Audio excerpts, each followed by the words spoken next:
What's going on, everybody? This is Super Robot Ed, and today we're going to talk about the top 12 releases of the War for Cybertron Trilogy Legacy United versions of Megatron.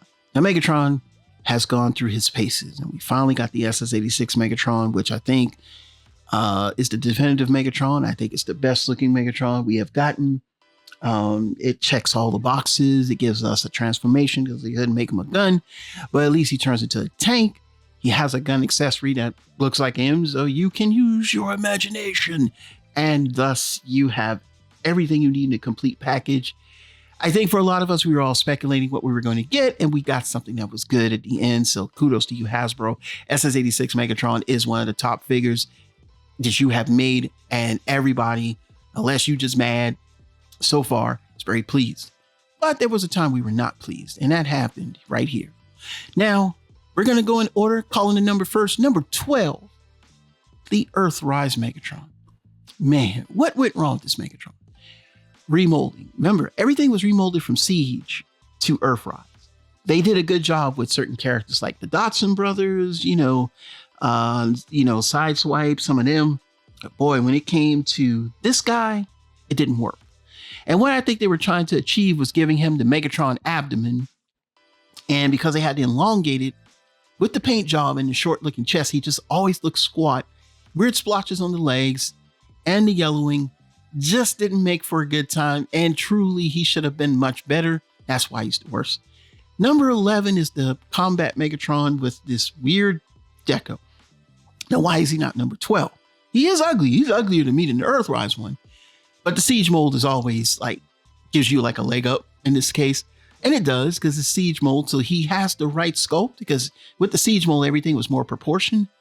But that paint job, oh my goodness, you got white on beige, on green, look like leaves. The only good thing about this is the cannon with the gradient look, but that face, Now in at number 10, we have the G2 Megatron. Now, believe it or not, this works. It's just for me, I hate G2 Megatron in general because he turned into a tank. Yeah, remember, I'm from that era, so I have every right to speak on that. In 3, when he turned into a tank with that crazy looking color, I went, oh, it's over. And well, yeah, he's been a tank ever since, or not a gun, but that's okay. It's okay. We're not going to go to that. Shut up, y'all. All I'm saying is it works because he turns into a tank when he was in that, but the colors just never worked for me.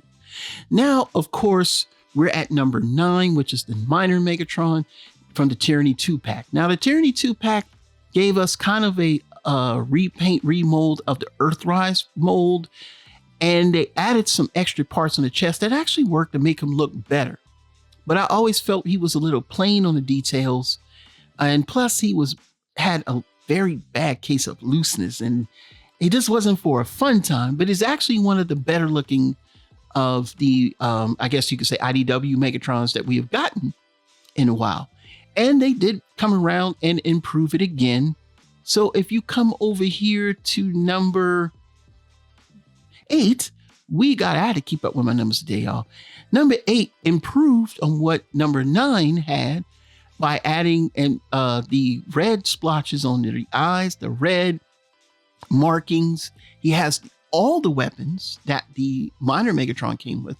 Plus, he comes with an extra weapon that's kind of looks like a hammer or a club. After all, he is Gladiator Megatron. In this pack, I still might get this pack just for the Optimus Prime.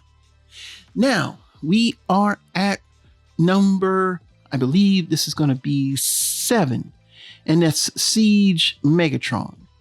Now, Siege Megatron is not that bad. In fact, he is actually that good. The only thing that kind of hurt him was the grime. A lot of people were like, why did we have to have all this dirt and grime? But then we realized it was later on when we got the War for Cybertron trilogy cartoon, why they looked like this. It's still one of my favorites. Of course, there are better releases, but at least it came with, what we got. It was new. Now at number 6, we get the Premium Finish. Now, the problem with the Premium Finish was that I heard, and I thought I heard this to be true, those extra paint apps can come off on your hand. That's what I heard. They can technically rub right off. And that's a bad thing. But I guess if you don't touch it, kind of hold it with kids' gloves, it looks good. that gradient paint on the legs, the silver, the chest, everything, it looks really nice. But yeah, it does suffer from that. Now at number 5 was one of the Megatrons I wish I gotten, and that was the one from the I believe it's the Kingdom movies. This would be the Walmart one. Now this one kind of has the same decal as another one we're going to talk about, but this time they didn't give you a whole lot except for that little matrix accessory thing that he now wears on his chest. And it's like a little, I think it's like a backpack or something like that. And it's an interesting look how he's wearing it and stuff like that. Makes him look like one of those paramilitary Megatrons. It's up there, but sadly there's one I think that's going to be better. And that's going to be this one. And this one comes in at number 4. This was the one that came out for the first Netflix movie. And you got a Battle Master, and yeah, I think is it 1 or 2 battles. You got like some extra weapons. And I always thought this one was the one I should have gotten. I understand he does yellow as well, but I really do like this one. I think this one is because it comes with a lot more, I think, that you could use for other Transformers. I like this one, and I still might get in one. So at number 4, he's got the okay spot for me. Now we're going to get to the tops here. Top 3. Number 3. None other than what improved on the original Earthrise, none other than the Bridge Megatron. Who knew a shiny paint job of silver and proper reds, the proper chest paint, the legs now getting a more tannish look, which we still debate over SS86. It made a turd look like a beautiful swan. And yeah, I hold this Megatron in high regard. Now the number 2, Shattered Glass Megatron. They took the Siege mold, and a lot of people were a little scoffed at it, but they pulled it off. It has an alternate transformation because they gave you extra parts. He looks the part of Siege Megatron. Shattered Glass Megatron, because you know Shattered Glass Megatron may cost you $1,000 nowadays. But yeah, this one, if you didn't get it, you might want to get it. He goes for about $150 to $200. Along with that is the Shattered Glass Starscream. So yeah, this is number 2. It's a very good Megatron. I wish I had him.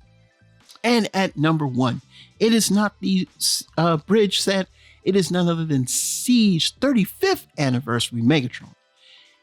This is one of those Siege repaints where they knocked it out the park because they did the cell shading right, and they have not done it like this ever since. The Devastation toys that they released, the repaints they don't look the same. They look tacked on. This, it's like they took everything. They took a lighter shade of the paint, then they just added those effects. And the way that they did it, it's so random. It looks like he's shimmering off the screen. And that's, you look at like, when he gets, when he's getting reformatted by Unicron. It gives me that kind of like that vibe. Or it gives me that vibe where in certain episodes, they get that shininess to them. And, of course, the Siege mold, it has such a wonderful scope. But this paint job really solidified it. I mean, this was my Megatron. Even though I did put Bridge above him, if it wasn't the fact that Bridge had a better paint job, he would be sitting there still until we got SS86 Megatron. He's one of the best ones. If you got him, get him. If you can get him for a cheap price, buy him because he is that good. Even though I know we got the SS86 one, and that's the best. This one, just to have in your collection, I think you should. So we're going to end the video here because I done wasted about 9 minutes and some change of your time. But these were my top 12 Megatron releases during War for Cybertron and Legacy. So what are your thoughts? Leave them down in the comments below. Am I right or wrong? It's nobody real right or wrong. You have your own picks. These were my picks as what I thought, and they went in the order that I thought. But if you have a different order, you have a different take, or you have any other, let me know around in the comments. These pictures came randomly off the internet. So you know. This is Super Robot Ed, bringing news and reveals to them. We'll see you soon. Bye-bye.